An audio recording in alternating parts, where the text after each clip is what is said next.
So Java is the programming language used to develop software. What I mean by that is you can use Java to develop web applications, desktop, and mobile applications, such as Android.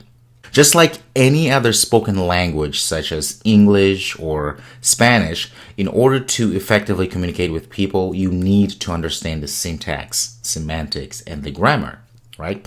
So the same goes for Java, except we are now communicating with computers. And we do so by typing code into text editor and then compile that code into what machines can understand, and then we run those instructions. Now, the beauty of Java language is that its compilation process is quite interesting, and that's where it shines. So Java is a compiled language, which means the code has to be processed before we run it.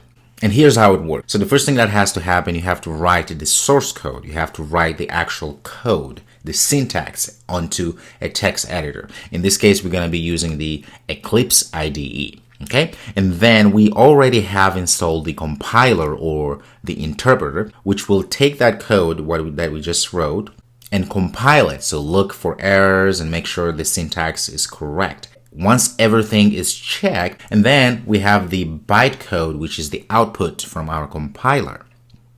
That is the power of Java there, because this bytecode then is machine independent, meaning this bytecode can then be taken and can run on any machine as long as that machine has the JVM, which stands for Java Virtual Machine. So essentially it's just this little machine inside of a machine that can run this bytecode on its own.